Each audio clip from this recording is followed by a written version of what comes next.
Divorced mom humiliated at her sister's wedding, until the groom said something that shocked everyone. The elegant wedding reception hall buzzes with conversation and laughter. A champagne glass rings as it's tapped with a silver spoon. Vanessa, radiant in her designer wedding dress, stands with a microphone, her smile not quite reaching her eyes. I want to thank everyone for celebrating my perfect day with Jason and me. Even my sister managed to show up, the cautionary tale of our family. 3 months earlier, morning sunlight streams through thin curtains in a modest but tidy apartment. Camila Marshall, 36, stands before a mirror adjusting her simple blouse. Her fingers trace a faint line at the corner of her eye as she sighs, then straightens her shoulders. From the other room, a young voice calls out, "Mom, have you seen my science worksheet?" Camila's serious expression melts into a smile. This is her life now, a far cry from where everyone expected her to be. Once the golden child of her family, top of her law school class, now a divorced single mother working as a court clerk to make ends meet. But behind her tired eyes lies a quiet determination few have noticed. Life hadn't gone as planned when her husband abandoned her during pregnancy. But Camila had never abandoned her dreams. She'd simply learned to pursue them differently, quietly, with her daughter Mia always at the center of her world. "Mia, it's on the kitchen table where you left it last night," Camila calls, quickly applying a touch of mascara. The bathroom counter holds just a few modest makeup items. Practicality over luxury these days. 10-year-old Mia appears in the doorway, worksheet in hand, her school uniform slightly rumpled. She's the spitting image of Camila at that age, bright-eyed and curious, but with a confidence Camila had to fight to maintain. "Got it. Are we running late again?" Mia asks, her voice free of judgment. Camila checks her watch. "Just on schedule, actually. Grab your lunch from the fridge while I finish up." Their morning routine is a well-choreographed dance of efficiency. Breakfast dishes in the sink, backpack by the door, Camila's work bag packed with both legal documents for her clerk job and, hidden beneath, her own study materials.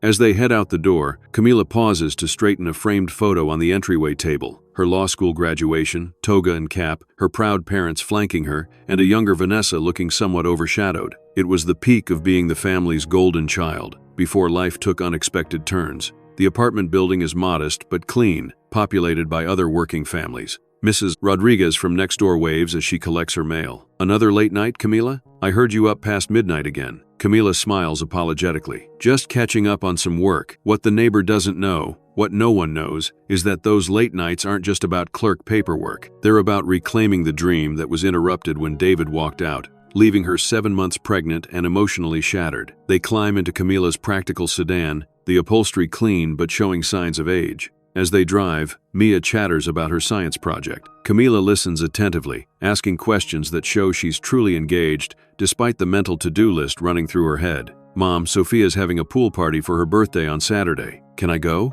Camila hesitates. "I have to work the morning shift, sweetheart, but it's not until the afternoon. Please? Everyone's going to be there." The pleading in Mia's eyes is hard to resist. "Let me see if I can swap with Teresa." No promises, though. Dropping Mia off at school, Camila watches her daughter run to join her friends. Other mothers stand in clusters, some in business attire headed to professional jobs, others in designer casual wear with nowhere pressing to be. Camila belongs to neither group, and the subtle glances occasionally cast her way haven't gone unnoticed over the years. At the courthouse, Camila greets security with familiarity, her ID badge worn like second nature. The building has been her second home for years, though not in the capacity she once dreamed. As a court clerk, she manages the massive flow of paperwork that keeps the justice system functioning, invisible but essential. "Morning, Marshall," says Officer Jenkins. "Judge Winters was asking for you. Something about the Henderson file." Camila nods. "Thanks. I'll head there first." The corridors of justice are familiar territory, and Camila navigates them with quiet confidence.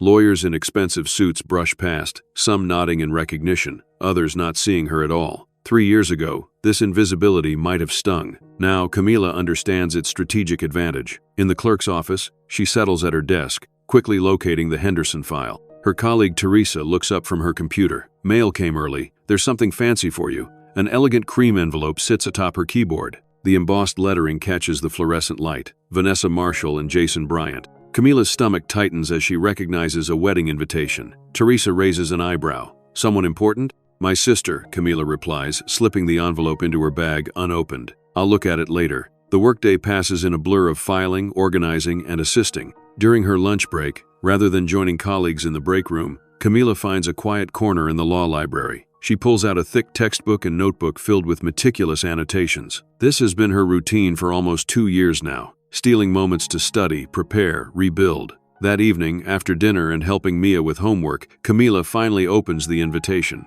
The elegant card announces the union of Vanessa Marshall and Jason Bryant at the Oakmont Country Club 3 months from now. Attached is a handwritten note from Vanessa. Mom insists I invite you. Mia can be a junior flower girl if she behaves. Try to dress appropriately. Camila sets the invitation down, emotions churning. 3 years of minimal contact, holiday cards, and the occasional awkward family dinner, and this is what their relationship has become. She remembers when they were younger, before competition and judgment created this chasm. Her phone rings. Margaret Marshall, her mother. Did you get Vanessa's invitation? Margaret asks without preamble. Hello to you too, Mom. Yes, it just arrived today. Well, will you be attending? Vanessa needs final numbers soon. Camila hesitates. I don't know, Mom. Things have been so strained. Nonsense. Family is family. Besides, what kind of message would it send if you're not there? People would talk. The implication is clear. More embarrassment for the family to have the divorced daughter absent. I'll think about it, Camila offers. Don't think too long. And Camila,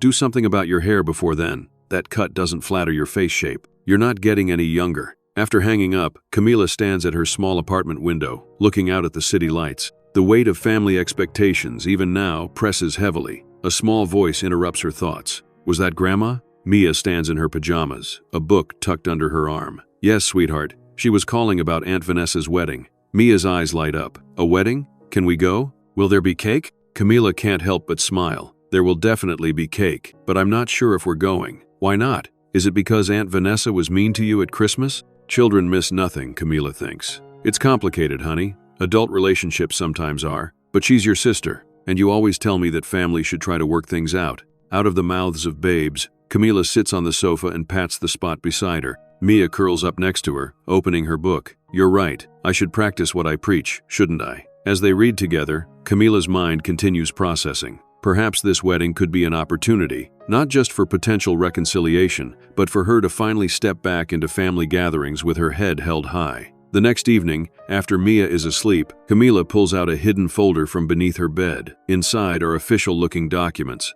test scores, application forms, the path she's been quietly forging while everyone, including her family, believed she'd given up. A flashback reveals younger Camila in law school, boldly arguing a mock case, professors nodding in approval. Her future then seemed luminous and certain. Another flash, Camila in a hospital gown, alone, cradling newborn Mia while checking her phone for any response from David. None came. Back in the present, Camila writes a formal response to the wedding invitation, accepting for herself and Mia. Whatever happens, they will face it together, with dignity. The following weeks bring increased study time as Camila prepares for a crucial milestone. Mia has become accustomed to their routine, dinner, homework, then Camila studying at the kitchen table while Mia reads or draws nearby. Mom, what does habeas corpus mean? Mia asks one evening, peering at Camila's notes. Camila looks up, surprised. It's Latin. It means you shall have the body. It's a legal principle that protects people from being held in custody without proper cause. So it helps innocent people?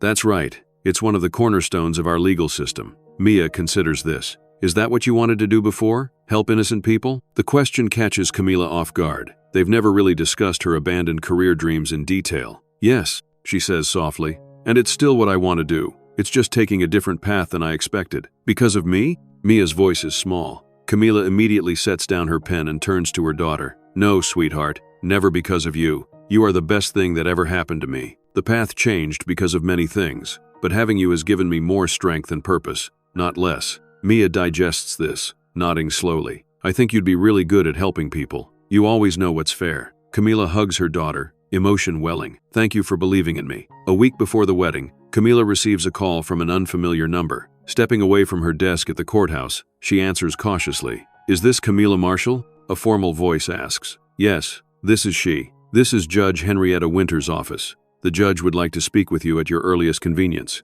Camila's heart pounds. Judge Winters is one of the most respected jurists in the district. Of course, I can come right away. In the judge's chambers, Camila sits nervously. The elegant older woman studies her from behind an imposing desk. Mrs. Marshall. Ms. Camila corrects gently. Judge Winters nods. Ms. Marshall, I've been following your progress with interest. Camila blinks in surprise. Did you think no one noticed? Your work as a clerk has been exemplary. But more importantly, your night classes, your bar exam results. Quite impressive for someone balancing single parenthood and full-time employment. Thank you, Your Honor. I've tried to be invisible about it? Yes, I noticed that too. May I ask why? Camila considers her answer carefully. When my personal life fell apart, everyone had opinions about what I should do. Give up law completely. Focus only on motherhood. I found it easier to pursue my goals without constant judgment or unsolicited advice. Judge Winters smiles slightly. I understand completely, but hiding your light won't serve justice, Ms. Marshall.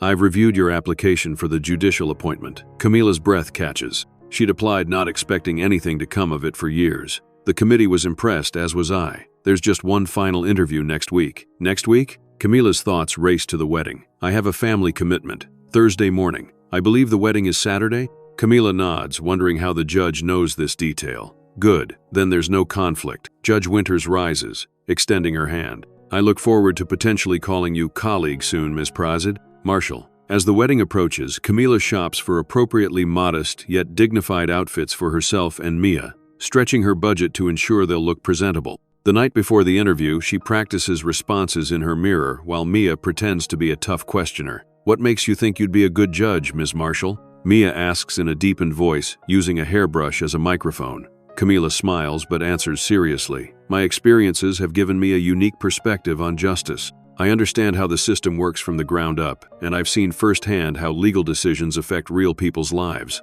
Mia nods approvingly. You're going to ace it, Mom. Thursday morning arrives and Camila dresses in her best suit, the one she saved for special occasions. Her interview is scheduled for 9 a.m., giving her time to drop Mia at school first. Remember, no matter what happens, I'm already so proud of us, she tells Mia during the drive. We've built a good life together, and it's going to get even better, Mia says with characteristic optimism. You'll see. The interview panel consists of 5 people, including Judge Winters. Camila's nerves settle as soon as she begins speaking about her passion for the law and her vision for serving on the bench. Years of quiet determination flow into articulate responses. After 90 intense minutes, Judge Winters walks her out. The committee will deliberate, but I want you to know personally that I was impressed with your candor and preparation. We'll be in touch very soon. Camila returns to her clerk duties, trying not to fixate on the outcome. The next day passes in a blur of finalizing wedding preparations and helping Mia practice her junior flower girl role. Friday evening, as they're packing for the wedding weekend,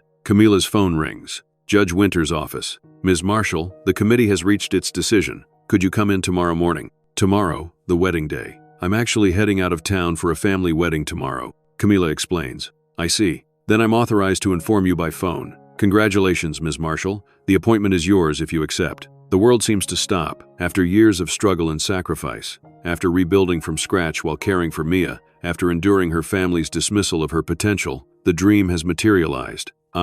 Yes, I accept. Thank you. Thank you so much. The swearing-in will be Tuesday morning. We'll send details by email. And Ms. Marshall? This achievement is well-deserved. Camila sinks onto her bed after hanging up, overwhelmed. Mia peeks in, sensing something important has happened. Mom, are you okay? Camila looks up, tears streaming down her face, but she's smiling. More than okay, sweetheart. I got the position. I'm going to be a judge. Mia's eyes widen before she launches herself into her mother's arms. I knew it. I knew you could do it. They celebrate with ice cream and a dance party in their living room. Later, as Mia sleeps, Camila considers whether to share her news at the wedding. After reflection, she decides against it. This weekend should be Vanessa's moment in the spotlight. There will be time to tell family later, in a less public setting. With that decision made, Camila carefully packs her modest but elegant outfit for the wedding, checks that Mia's junior flower girl dress is wrinkle-free, and finally allows herself to feel the full measure of her accomplishment. Whatever happens tomorrow, she'll walk into that country club knowing her own worth.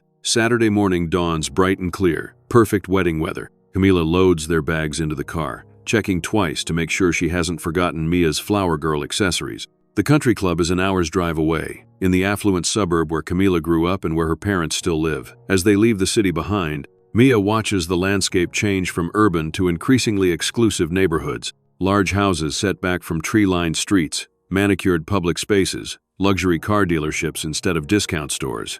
Was this where you lived before? Mia asks, pressing her nose against the window. Not exactly here, but similar, Camila answers. Grandma and Grandpa's house is about 10 minutes from the country club. It's pretty, but I like our apartment too. Camila smiles at her daughter's loyalty. So do I, sweetheart. As they approach the Oakmont Country Club, The contrast becomes stark. The entrance is flanked by stone pillars and flower beds bursting with professionally maintained blooms. A sign indicates Bryant Marshall Wedding with an arrow. Camila follows it to the designated parking area. The lot is filled with luxury vehicles, sleek German cars, high-end SUVs, even a couple of vintage sports cars. Camila's practical sedan looks conspicuously out of place as she pulls into an empty spot. She checks her appearance in the rearview mirror, tucking a strand of hair behind her ear. "Ready for this?" she asks Mia, who's practically bouncing with excitement. "So ready. Do I look okay?"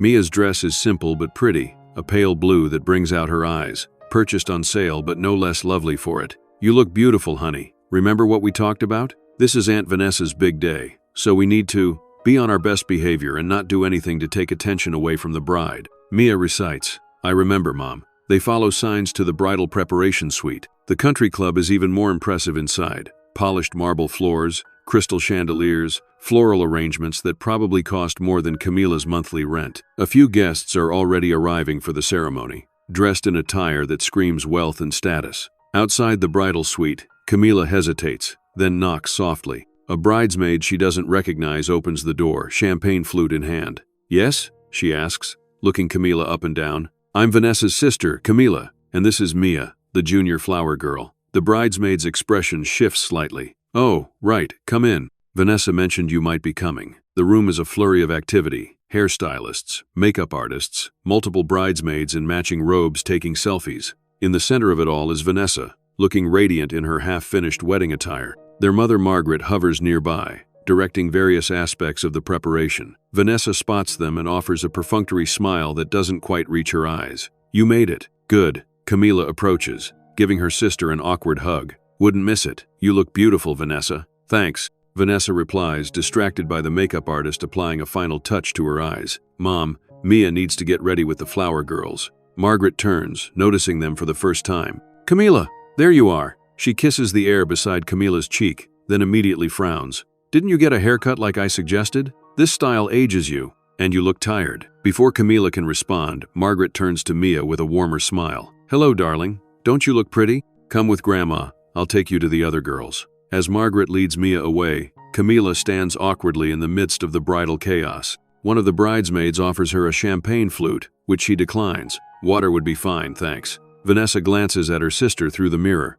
"No champagne? Still the responsible one, I see." There's an edge to her voice that Camila chooses to ignore. "It's a bit early for me. Besides, someone needs to drive us home later." Vanessa turns back to the mirror. "Jason's family reserved a block of rooms here at the club. Everyone's staying over for the brunch tomorrow." "We can't. Mia has school on Monday, and I have." Camila stops herself before mentioning the swearing-in ceremony. "Work, I know," Vanessa says dismissively. "The court can't function without its dedicated clerk, right?" One of the bridesmaids leans in to Vanessa. "Your sister works at a courthouse? Is she a lawyer?" Vanessa laughs lightly. She was supposed to be. Top of her class at law school, everyone had such high hopes. Then she threw it all away for a quickie marriage that lasted, what, a year? Camila stands very still, maintaining her composure despite the sting. 10 months. And I didn't throw anything away, Vanessa. Life took a different turn. Right. A turn that left you a single mom working as a clerk while the rest of us actually fulfilled our potential. Vanessa turns to her friend. Jason's the rising star prosecutor downtown. They say he'll make district attorney before he's 40. The bridesmaid looks impressed, casting a pitying glance at Camila. The moment is interrupted when the wedding planner bursts in. "Ladies, ceremony in 45 minutes. Bride, we need final dress fitting now." Grateful for the interruption, Camila slips out to find Mia. She locates her with the other junior attendants, already bonding and practicing their petal-tossing technique under Margaret's supervision. "Mom, I get to hold a special basket with rose petals," Mia calls excitedly. Margaret straightens up. "Camila, there you are. The hair and makeup people could still fit you in if you hurry. You look a bit plain." "I'm fine, Mom, really. I did my own makeup." Margaret frowns. "At least let them add some concealer under your eyes. Those dark circles make you look exhausted." "I said I'm fine," Camila repeats, more firmly this time. "Where should Mia and I be for the ceremony?" Margaret sighs dramatically but provides directions. As they walk through the venue to the garden where the ceremony will take place, they pass Jason's groomsmen gathering for photos. The men are all in expensive tuxedos,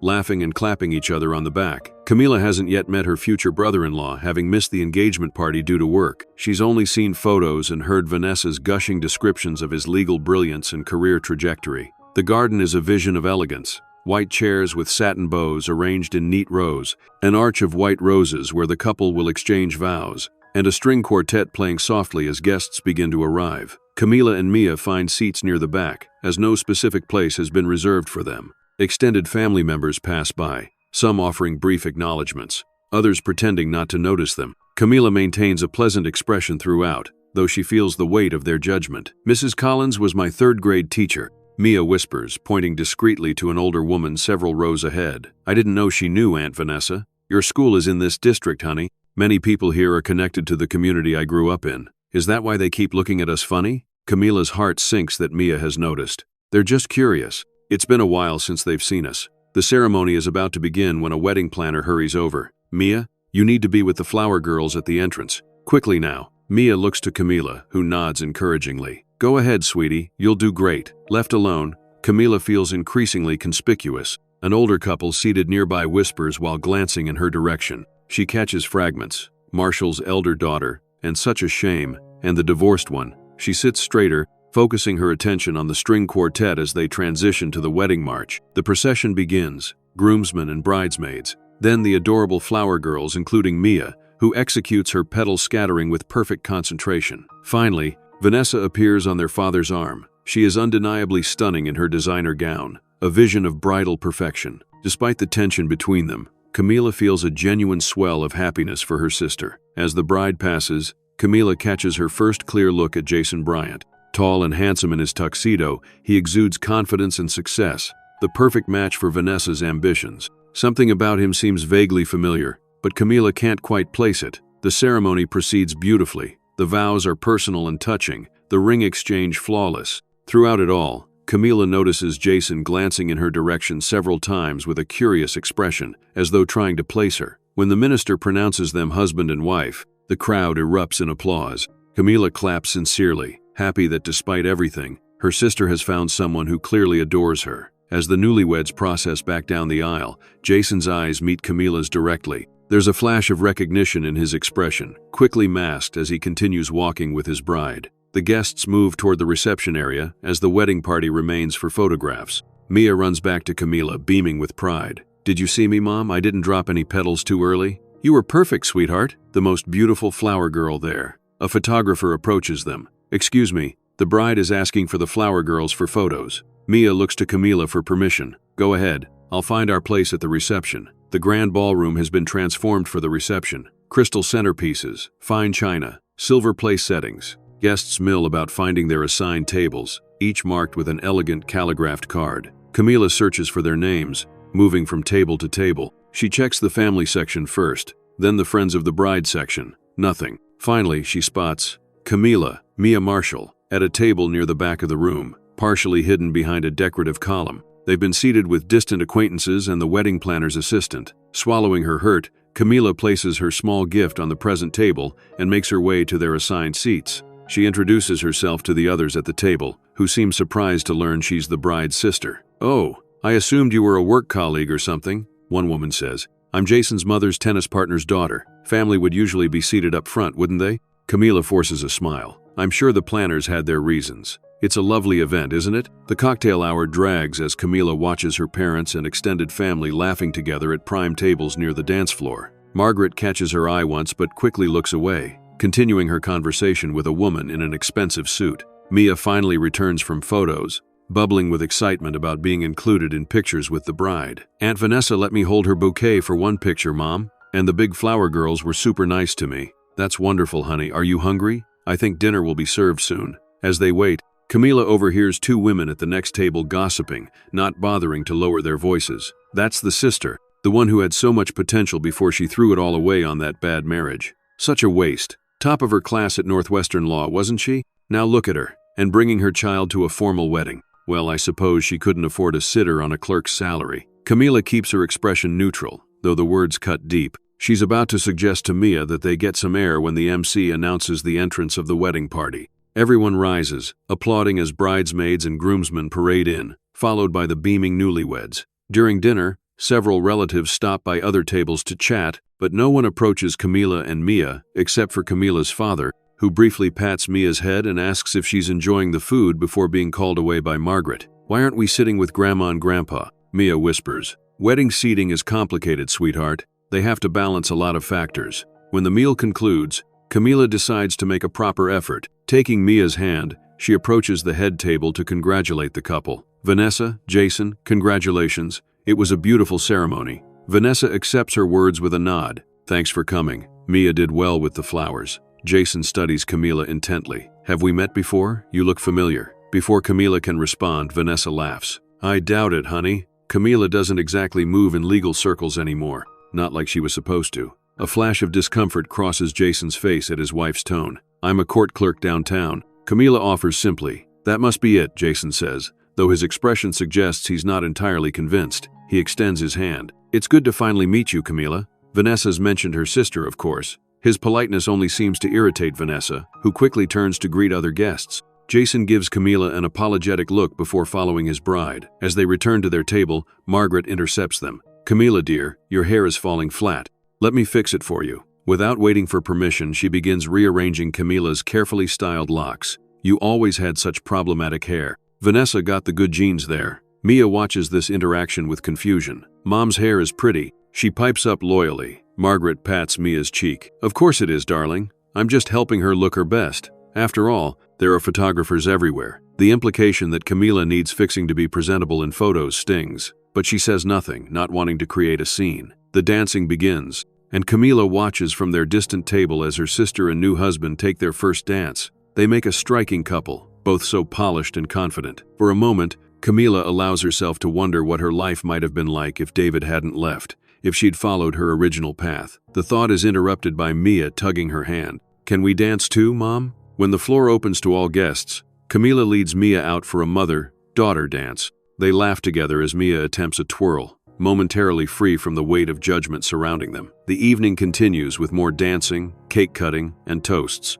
Throughout it all, Camila notices Jason watching her occasionally with that same puzzled expression, as though trying to solve a mystery. During a lull in the festivities, Camila excuses herself to use the restroom. In the elegant ladies' room, she encounters Vanessa touching up her makeup. Your dress is stunning, Vanessa. You make a beautiful bride. Vanessa meets her eyes in the mirror. Thanks. After a pause, she adds, I'm surprised you came, honestly. You're my sister. Of course I came. We've barely spoken in 3 years, Camila. Let's not pretend we're close. Camila sighs. I know things have been strained. I'd like to fix that, if possible. Vanessa applies another coat of lipstick. Fix it? Like you fixed your life after David left? Some things can't be fixed, Camila. Some choices are permanent. Having Mia was never something that needed fixing, Camila says quietly but firmly. And neither was pursuing my own path, even if it wasn't the one everyone expected. Your path is a dead end. Jason says court clerks have no room for advancement. You'll be pushing papers until retirement. Camila almost reveals her news then, but stops herself.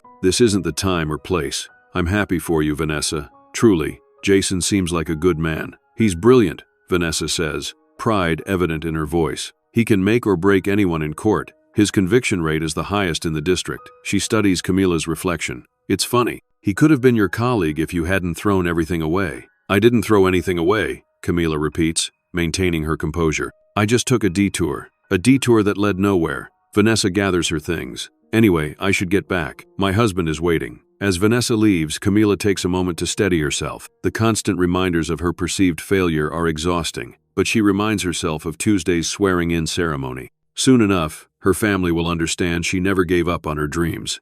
Returning to the reception, she finds Mia yawning at their table. It's getting late, and they have a long drive home. Perhaps they should leave early, before the bouquet toss and final festivities. Ready to head out, sweetheart? She asks, stroking Mia's hair. Mia nods sleepily. Can we say goodbye to Aunt Vanessa first? Of course. They approach the head table again, where Vanessa is surrounded by bridesmaids and admirers. We're going to head home now. Camila says when there's a break in conversation. Thank you for including us in your special day. Leaving already? Margaret appears beside them. The party's barely started. What will people think? That Mia is 10 years old and it's approaching her bedtime. Camila answers calmly. Margaret frowns. At least stay for Vanessa's speech. She's about to thank everyone. Camila hesitates, but Mia looks genuinely tired. I really think we should, but the MC is already tapping the microphone. Ladies and gentlemen, the bride would like to say a few words. All eyes turn to Vanessa, who stands gracefully, champagne in hand. Camila reluctantly remains, one arm around Mia's shoulders.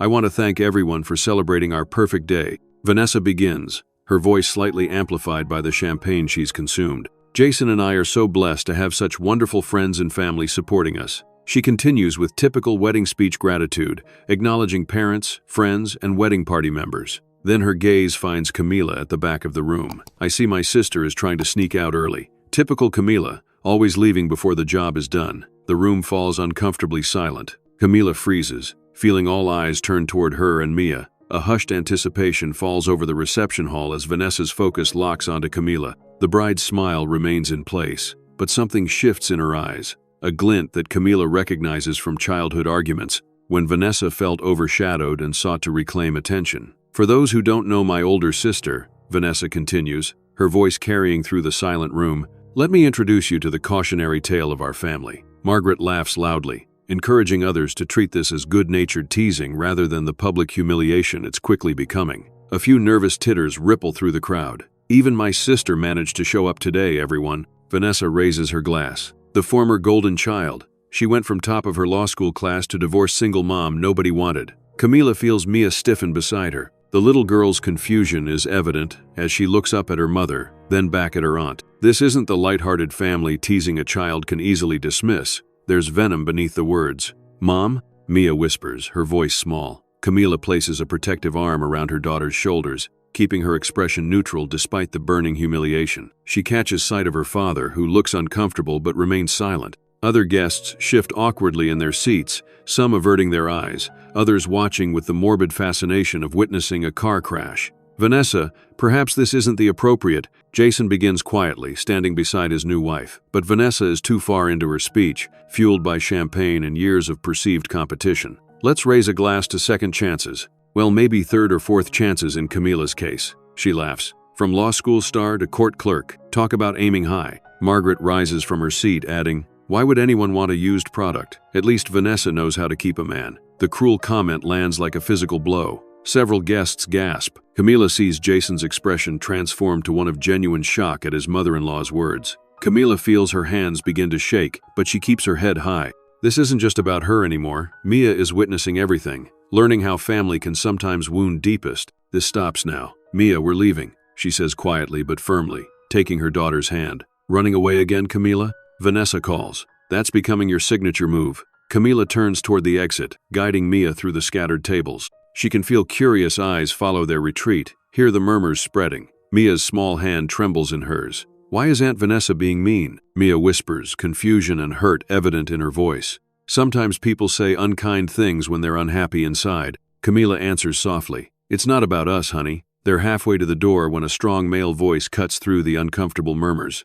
I'd like to say something, if I may. Jason has taken the microphone from his wife, his expression serious and determined. Vanessa looks startled, clearly not expecting this intervention. Camila pauses despite herself, turning slightly. There's something in Jason's tone that compels attention. I'd like to say something about Camila, Jason continues, his voice steady. Or should I say, Your Honor? The room falls completely silent. Camila freezes, her escape halted by those two unexpected words. What none of you seem to know, Jason says, looking around the room, is that Camila Marshall passed the bar exam last year while working full-time and raising her daughter alone. Gasps spread through the crowd as heads swivel between Jason and Camila. She was sworn in as a place as patience, 4-3 heads 4-3s while rounds of Camila, judge last month, the youngest in our district's history. Camila stands perfectly still, caught between embarrassment and vindication. She hadn't wanted this revelation to happen this way, at her sister's wedding of all places. Yet there's no denying the sweet relief of having her silent achievements finally acknowledged.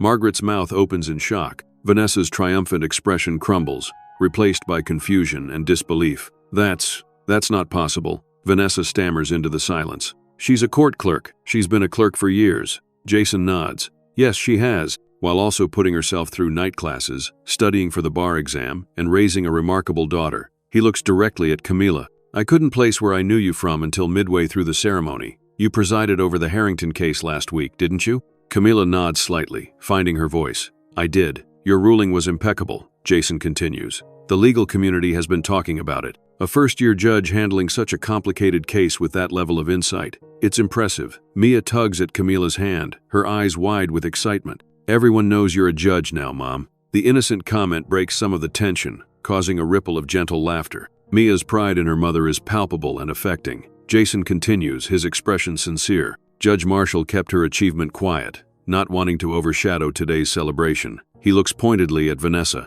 That speaks to her character, I think. Vanessa stands frozen beside him, her celebratory speech forgotten. Margaret has sunk back into her chair, for once speechless. I'll be appearing in her courtroom next month for the Donovan trial, Jason adds. I consider it an honor, and quite frankly, a challenge. Her reputation for fairness and insight is already growing. Murmurs spread through the crowd as the information sinks in. Camila can see the shift happening. Guests who moments ago were avoiding eye contact now looking at her with newfound respect and curiosity. Several legal professionals in attendance whispered to each other, clearly processing this news about a new judge in their midst. I think we've all misjudged someone today, Jason concludes, handing the microphone back to the stunned MC. In the silence that follows, Camila gently guides Mia toward the door again. She has no desire to further disrupt Vanessa's wedding with what will inevitably become a focus on her achievement. As they reach the exit, she hears footsteps behind them. Judge Marshall, a moment please. She turns to find an older gentleman approaching, Wallace Bennett, senior partner at one of the city's most prestigious law firms. She recognizes him from courthouse encounters. I had no idea we had a rising star in our midst, he says, extending his hand. The Harrington ruling was brilliantly reasoned. We've been following your work with great interest. Thank you, Mr. Bennett. That's kind of you to say. Not kind, accurate. We have a judicial roundtable next month. We'd be honored if you'd consider participating. Camila nods, aware of guests watching this interaction. I'll check my calendar. Please have your office contact mine. The simple, professional exchange feels surreal after the emotional chaos of moments before. As Bennett steps away, several other guests approach, attorneys, legal professionals, even a state representative who serves on the Judicial Committee. Mia watches with wide eyes as her mother is suddenly treated with deference and professional respect by the very crowd that had been whispering about her earlier. Is this why you were studying so hard? Mia asks quietly. Yes, sweetheart. I wanted to surprise you when it was official. I just didn't expect everyone to find out this way. I think it's awesome, Mia says decisively. You're the coolest mom ever. From across the room, Camila sees her mother approaching, expression a complex mix of shock, confusion, and the first hints of what might be pride struggling to surface. Camila, Margaret begins, her usual confident tone wavering. Why didn't you tell us? Your father and I had no idea you were pursuing my dreams despite every discouragement? Camila supplies calmly. I learned it was easier to succeed without constant judgment, Mom. Margaret flinches slightly at the gentle rebuke. But we're your family. We should have been at your swearing-in. The ceremony is actually this Tuesday. Camila corrects her. Today was just when I received official confirmation. I didn't want to take attention from Vanessa's wedding. Nearby guests observe this exchange with interest. Margaret becomes aware of their audience and quickly adjusts her demeanor. Well, of course we'll be there on Tuesday. My daughter, a judge. Her voice rises deliberately, ensuring others hear. I always knew you had it in you, Camila. You were always so determined. The abrupt revisionism would be almost comical if it weren't so transparent. Camila chooses not to challenge it directly. Tuesday at 10 a.m., County Courthouse, main ceremonial room, she says instead. Mia will be holding the Bible for my oath. Your father and I wouldn't miss it, Margaret insists, already reimagining herself as the supportive mother of an accomplished daughter. We should celebrate. Perhaps dinner afterward? Before Camila can respond, she spots Vanessa standing alone by the head table, Jason having moved to speak with his groomsmen. Her sister looks lost, the triumph of her wedding day now sharing space with the unexpected revelation about her supposedly failure of a sister. Excuse me, Mom. There's something I need to do before we leave. Camila approaches Vanessa carefully, aware that this moment requires delicacy. When she reaches her sister, they stand in awkward silence for a moment. Congratulations, Vanessa finally says, voice tight. You certainly know how to make an entrance. This wasn't my doing, Vanessa. I had no intention of sharing my news today. Right, my husband did that for you. Bitterness edges her words. I'm sorry it happened this way, Camila says sincerely. This is your day, and nothing should have overshadowed that. Vanessa meets her eyes, vulnerability briefly visible beneath her bridal perfection. Why didn't you tell any of us? All this time we thought that I was a failure. Camila supplies gently. Yes, that became very clear. Vanessa has the grace to look ashamed. That speech was out of line. I had too much champagne, and it revealed how you truly see me. Camila finishes, which is why I kept my journey private. It's hard to climb when others are expecting you to fall. The truth of this lands between them. Years of competition and misunderstanding distilled into one exchange. For what it's worth, Camila continues, your wedding was beautiful. You and Jason seem well matched. I wish you both all the happiness in the world. She extends her hand, offering a truce rather than seeking an apology she knows isn't yet forthcoming. After a moment's hesitation, Vanessa takes it. Good luck with the Donovan case, Vanessa says, attempting normalcy. Jason says it's complicated. It is, but I'm looking forward to the challenge. They share a moment of tentative understanding before Camila steps back. Mia and I should be going. Enjoy the rest of your reception. It truly is your day, Vanessa. As Camila turns to leave, she finds Jason standing nearby, having observed their exchange. Judge Marshall, he says formally, extending his hand. I apologize if my announcement caused discomfort. I couldn't stand by while your new family humiliated a respected member of the judiciary. Camila offers with the first small smile of the evening. Jason returns the smile, relief evident, something like that. Though in fairness, I didn't know you were related to Vanessa until I got engaged. Court schedules and wedding planning don't leave much time for connecting the dots. Understandable, and no apology necessary. The truth would have emerged eventually. Jason glances back at Vanessa, then lowers his voice. I married into this family thinking I understood its values. I was wrong about some things, but I hope we can maintain a professional relationship despite the personal complications. I don't see why not, Camila replies. Though I should warn you, I maintain strict impartiality in my courtroom, counselor. I would expect nothing less, Your Honor. With a final nod, Camila returns to Mia, who waits patiently near the exit. They make their way out of the reception hall, through the elegant lobby, and into the cool evening air. The contrast with their entrance just hours ago is striking then. They were nearly invisible. Now, several departing guests nod respectfully as they pass. In the parking lot, Camila's practical sedan sits among the luxury vehicles, no longer seeming out of place but rather a testament to priorities and choices. As she helps Mia into the car, her daughter yawns widely. That was quite a wedding, Camila says, buckling her own seatbelt. Mia rests her head against the seat. Everyone knows you're important now. I was always important, sweetie. To you, to myself, to the justice system I serve. Recognition is nice, but it doesn't define worth. As they drive away from the glittering country club, Camila feels a curious mixture of emotions. Lingering hurt from the public humiliation, satisfaction at the validation, and most complicated of all, a tentative hope that perhaps this unexpected revelation might eventually lead to healing within her family. Mom? Mia's sleepy voice breaks the silence. I'm really proud of you. Not just for being a judge, but for not being mean back when they were mean to you. Camila reaches over to squeeze her daughter's hand, heart full. Thank you, sweetheart.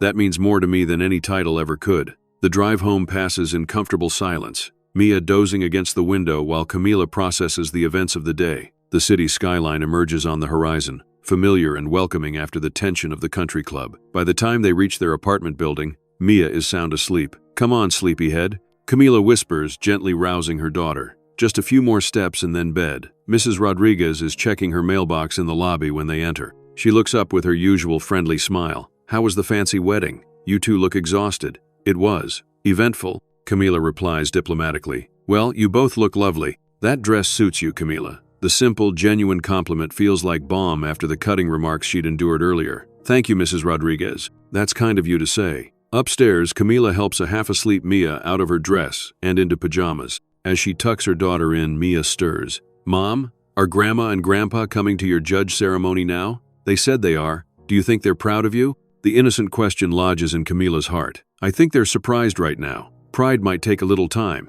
That's silly, Mia mumbles, eyes already closing. Everyone should have been proud of you all along. Camila kisses her forehead. Get some sleep, wise one. Later, as Camila removes her makeup and changes into comfortable clothes, her phone buzzes repeatedly. Text messages and calls have been accumulating since they left the wedding. A message from Margaret. We must talk about this judge position. Call me first thing tomorrow. From her father. Congratulations, Camila. I'm sorry about tonight. From an unknown number. Judge Marshall. This is Wallace Bennett. My firm would be honored to host a small reception celebrating your appointment. Please call my office Monday. Most surprising is a message from Jason. I apologize again for the way things unfolded. Vanessa is processing. This doesn't excuse today's behavior, but perhaps explains it. She's always felt she lived in your shadow growing up. The roles seemed reversed these past few years, and she became comfortable in that dynamic. Change is difficult for her. I believe with time, she'll recognize her behavior was unacceptable. For what it's worth, I'm looking forward to appearing in your courtroom, professionally speaking. Camila appreciates his insight. The sibling dynamic has always been complicated, with Vanessa competing for attention while Camila tried to live up to expectations. Perhaps tonight was the first step toward a more honest relationship, however painful the catalyst. She responds only to her father. Thank you, Dad. I appreciate that. See you Tuesday? His reply comes quickly. Absolutely. Your mother is already planning what to wear. I'm proud of you, kiddo. The simple message brings unexpected tears. In all the years since her divorce, through all the struggle and silent determination, her father's pride has been something she's missed without fully acknowledging it. The next morning, Sunday, Camila lets Mia sleep in while she makes coffee and reviews case files for the coming week. The previous night feels almost dreamlike now. The humiliation, the revelation, the sudden shift in how she was perceived. Her phone rings just after 9. Margaret, predictably. Camila, we need to discuss Tuesday. Your father and I will absolutely be there. Should we host a lunch afterward? The club would be perfect. Mom, Camila interrupts gently. I appreciate the support, but I've already made plans. The courthouse is hosting a small reception after the formal ceremony, but surely families should celebrate separately. We could invite the Prescotts and Jacobsons. They always asked about you, you know. Camila recalls these family friends who had written her off after her divorce. Mom, this isn't a social opportunity. It's a professional milestone. Of course, dear, but connections are everything in your field. And now that you're a judge, Margaret's voice fairly bubbles with newfound pride. Now that I'm a judge, nothing has changed about who I am, Camila says firmly. I'm still the same person I was before Jason made that announcement. There's a telling pause before Margaret responds. Well, yes, but people will view you differently now. Your position reflects on the family. Does it? Because last night it seemed the family was quite comfortable viewing my life as a cautionary tale. The pointed reminder creates an uncomfortable silence.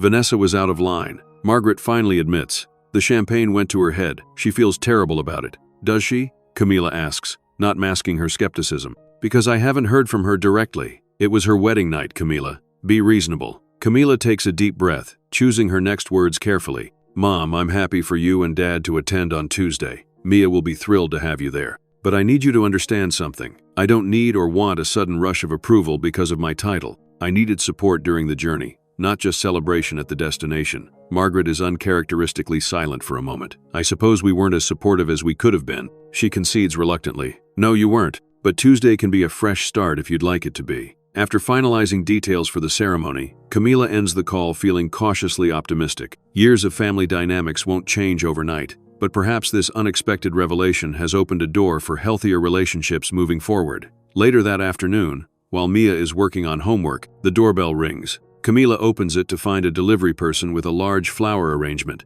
The card reads simply, "Congratulations, Your Honor. Looking forward to Tuesday. Your family is welcome at the courthouse reception. Judge Henrietta Winters." Camila smiles, touched by her mentor's thoughtfulness. She places the flowers on the kitchen table, where Mia exclaims over them. "They're from Judge Winters, the one who helped me through the application process," Camila explains. "They're pretty," Mia says, then asks hesitantly, "Mom, are you still happy about being a judge, even though it wasn't supposed to come out that way?" Camila sits beside her daughter. "Absolutely. I worked very hard for this, and I'm proud of what I've accomplished. How it became public knowledge doesn't change that." "Good," Mia says decisively, "because you deserve it." Monday morning brings a flurry of activity as they return to their normal routine. School for Mia, a final day as court clerk for Camila. The courthouse buzzes with the news. Colleagues stopping by her desk to offer congratulations or express surprise. "You kept that quiet," Teresa remarks, both impressed and slightly hurt. "I had no idea you were even taking the bar exam."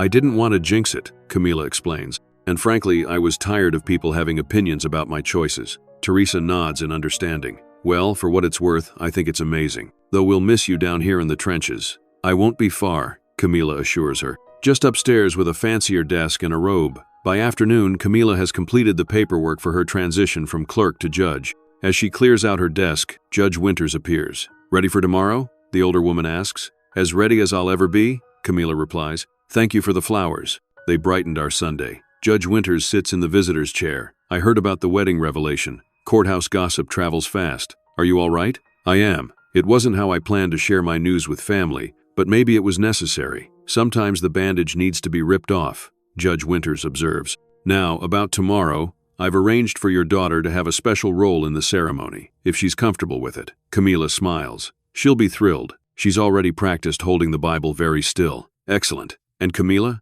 remember that you've earned this position through merit and determination. No matter what anyone says tomorrow, family included, you belong on that bench." The swearing-in ceremony on Tuesday morning is everything Camila could have hoped for. The ceremonial courtroom is filled with colleagues, legal professionals, and yes, family. Margaret and Richard Marshall sit in the front row, both dressed impeccably. Her father gives her an encouraging nod as she enters in her new judicial robe. More surprising is the presence of Vanessa and Jason in the second row. Vanessa looks uncomfortable but present, which feels like an important first step. Judge Winters presides over the ceremony with dignity and warmth. When it's time for the oath, Mia steps forward proudly, holding the Bible with perfect steadiness as Camila places her hand upon it and repeats the solemn words that will guide her judicial career. I, Camila Elizabeth Marshall, do solemnly swear that I will administer justice without respect to persons, and do equal right to the poor and to the rich, and that I will faithfully and impartially discharge and perform all the duties incumbent upon me under the Constitution and laws of this state, so help me God. After the formal ceremony, colleagues and family gather for the reception. Margaret is in her element, introducing herself to everyone as Judge Marshall's mother, while Richard stands by more quietly, occasionally catching Camila's eye with a small smile. During a brief lull, Vanessa approaches her sister, looking elegant but subdued. "Congratulations," she says, extending her hand formally. "Thank you for coming," Camila replies, accepting the gesture. "I wasn't sure you would." Vanessa glances around the impressive ceremonial space, noting the respect with which others treat her sister. "I almost didn't. This is a lot to process." "I understand. Do you?" Vanessa asks quietly. "Because I'm not sure I do. One minute you're the family disappointment, the next you're the youngest judge in district history." "I was never the family disappointment, Vanessa. That was just your perception and Mom's. I was always working toward this, just not publicly." Vanessa looks away. "I should apologize for the wedding. I was drunk and jealous." "Jealous? Of what? You've always been the smart one, the accomplished one. Growing up, it was exhausting living in your shadow." Vanessa's honesty is unexpected. When your life seemed to fall apart, it was, I don't know, validating somehow. Like maybe I could be the successful sister for once. "And now we've come full circle," Camila observes. "Something like that." Vanessa hesitates. "I'm not proud of how I acted. Jason was furious with me afterward. He seems like a good man." "He is. Better than I deserve, probably." Vanessa straightens her shoulders. "Anyway, congratulations. The robe suits you. It's not a complete reconciliation, but it's a beginning, an acknowledgement of past wrongs and perhaps a foundation for a more honest relationship." The reception continues with speeches and well wishes. Judge Winters presents Camila with her own gavel, a tradition for new judges. Mia stands beside her mother throughout, beaming with pride. As the event winds down, Richard approaches his elder daughter. "Your mother and I would like to take you and Mia to dinner this weekend," he says. "A proper celebration, just family." "I'd like that, Dad." He hesitates, then adds, "I owe you an apology, Camila. I should have stood up for you more over the years. After David left and you had Mia, I let your mother's disappointment drown out my pride in how you handled adversity." The admission touches Camila deeply. "Thank you for saying that. You've become a remarkable woman, and Mia is a credit to your parenting." From across the room, Margaret signals that it's time to leave. "Sunday dinner?" Richard confirms. "I'll make sure your mother behaves." Camila laughs genuinely. "Deal." 6 months later, Camila presides over a crowded courtroom, her judicial robe no longer feeling new but comfortably part of her identity. The Donovan case mentioned by Jason is on the docket, and he stands at the prosecutor's table, presenting his opening arguments with professional precision. Their courtroom interaction reveals nothing of their family connection, both maintaining absolute professionalism. When Camila rules on an objection against Jason, there's no hint of personal consideration, only the law as she interprets it. That evening, Camila's apartment, now a slightly larger unit in the same building, hosts a Sunday dinner that would have been unimaginable a year ago. Margaret and Richard sit at the table with Mia between them. Vanessa and Jason occupy the other side, with Camila at the head. The conversation flows more easily now, though occasional tensions still surface when old patterns emerge. "I read about your ruling in the Morton case," Margaret says, having become an avid follower of legal news since Camila's appointment. "The paper said it was insightful and nuanced." "Mom's super fair," Mia chimes in. "She always listens to both sides of a story. A trait that would serve all of us well," Richard observes meaningfully, glancing between his daughters. The relationship between Camila and Vanessa remains a work in progress. The wedding revelation forced a reckoning that continues to unfold in small moments of both connection and distance. They may never be best friends, but they've found a more honest footing. After dinner, while Mia shows her grandparents her science project in her bedroom, Camila, Vanessa, and Jason linger at the table. "I've been meaning to tell you," Camila says, "I'm starting a mentorship program for single parents in the legal profession. The first cohort begins next month." "That's impressive," Jason responds. "Will you need volunteer speakers? I'd be happy to contribute." "Actually, yes, I'd appreciate that." Vanessa watches this exchange, then asks, "Why single parents specifically?" "Because the legal path is especially challenging for them," Camila explains. Childcare during night classes, financial pressures, time management, all while being the sole emotional support for their children. I had to figure it out alone, but others shouldn't have to. Vanessa considers this. I could help with the program launch. Event planning is my specialty after all. The offer surprises Camila. That would be really helpful, actually. Consider it a belated apology, Vanessa says simply. Later, after everyone is gone, Camila and Mia prepare for the school week ahead. As they organize backpacks and lunch containers, Mia notices a package that arrived earlier. You forgot to open this, Mom.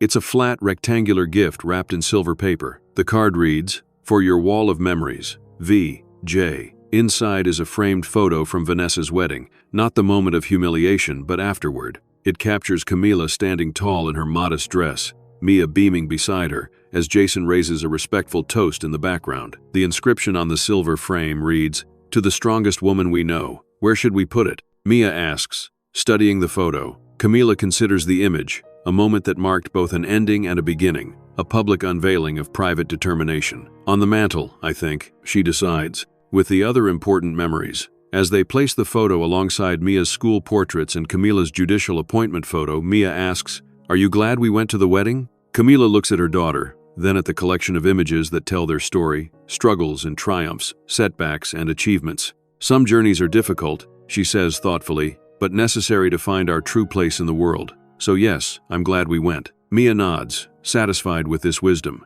Me too, and I'm really glad everyone knows how amazing you are now. Camila smiles, pulling her daughter close. The only person whose opinion truly matters has known all along. Outside their window, the city lights shimmer against the darkening sky. Tomorrow, Judge Camila Marshall will return to her courtroom, continuing the work she was always meant to do. The path wasn't what she planned, but standing here now, she wouldn't trade her daughter or what she's learned for anything in the world. Have you ever experienced a moment when someone underestimated you? Or perhaps you've been guilty of judging someone without knowing their full story? Share your thoughts in the comments below. Life rarely follows the paths we initially envision. For Camila Marshall, what seemed like a devastating detour, an abandoned marriage, and early motherhood, ultimately led to her greatest strengths. Her determination to succeed not for validation but for herself and her daughter gave her a resilience that no courtroom challenge could shake. Thanks for watching. Until next time.